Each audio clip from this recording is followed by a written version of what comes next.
Thank you, Mr. Speaker, and thank you to my distinguished colleague, Congressman Gravela, for his leadership on the committee and his management of this bill here in particular.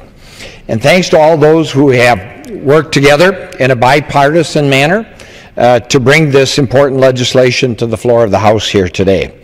In particular, I want to thank Natural Resource Committee Chairman Doc Hastings, former ranking member and now United States Senator Ed Markey, and current ranking member Peter DeFazio, as well as my old friend, Chairman Don Young, Chairman of the Natural Resources Subcommittee on Indian and Alaska Native Affairs, and ranking member Colleen Hanabusa. And, of course, Senator Al Franken of Minnesota, who shepherded the companion bill in the Senate. I also want to thank Karen Diver, the chairwoman of the Fond du Lac Band, and her colleagues on the Reservation Business Committee, as well as their Natural Resources Management team, Reggie Defoe, Steve Olson, and Jack Bissett. And finally, thank you to Gregory Berneau, the Carlton County Land Commissioner, and the entire Carlton County Board of Commissioners and their staff for their diligence and good faith in negotiating the agreement we are prepared to ratify here today. And of course, last but not least, my legislative staff assistant, Will Mitchell. Mr. Speaker, this bill, H.R. 2650, provides the legally required approval by the Congress for an exchange of land between the Fond du Lac Band and the Carlton County in my 8th Congressional District of Minnesota. By way of brief background, federal land allotment policies in the early 20th century played havoc with an 1854 treaty that set aside 101,000 acres of reservation land exclusively for the Fond du Lac Band. I would like to point out to my colleagues that as they enter the chamber over here from the west front, there's a bust of Chief Buffalo, the great Chippewa chief from the Minnesota territory, who negotiated this treaty in 1854.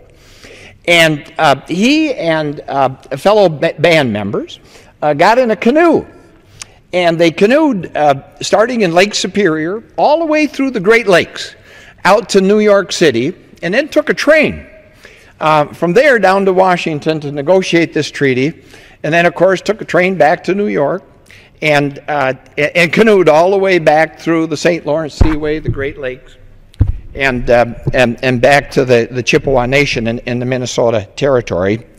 And as I enter this chamber myself each day, I'm reminded sometimes of the long, hard travel that's required to do the right thing representing our people, as I know all the members of this Congress are committed to doing.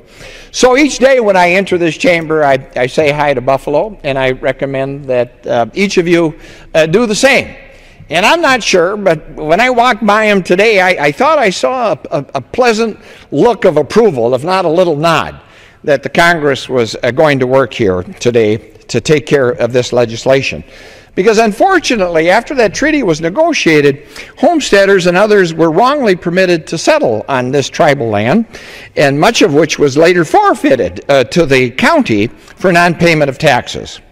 The result today is a checkerboard of ownership that significantly limits both the Fond du Lac Band and the county's ability to effectively use these lands that they control.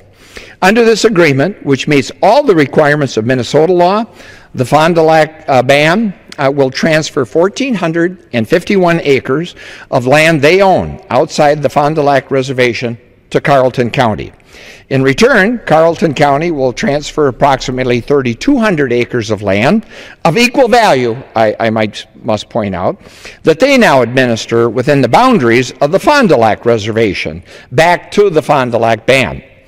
It's a sensible agreement that provides space for the band to construct much-needed housing for its 6,700 members, as well as provide more area for hunting, gathering, and native activities. Additionally, the agreement provides Carlton County with valuable new timber and forestry resources. Lastly, Mr. Speaker, I would point out that H.R. 2650 is modeled on statutes that were passed in this body in 2000 and 2004, allowing the lower Sioux Indian community in Minnesota and the Shakopee Mdewakan Sioux community in Minnesota to accomplish similar transactions. It is also my understanding that passage of this bill will greatly help facilitate possible similar transactions between the Fond du Lac Band and Carlton County in the future. Mr. Speaker, I respectfully ask my colleagues to approve this legislation, and again, thank you to all those who have worked on this for their work in this bipartisan effort to pass this legislation. Mr. Speaker, I yield back the balance of my time. The gentleman yields back.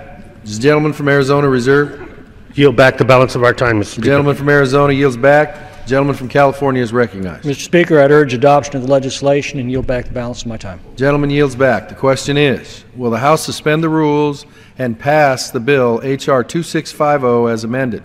Those in favor say aye. Aye. Those opposed, no. In the opinion of the chair, 2/3 being in the affirmative, the rules are suspended. The bill is passed, and without objection, the motion to reconsider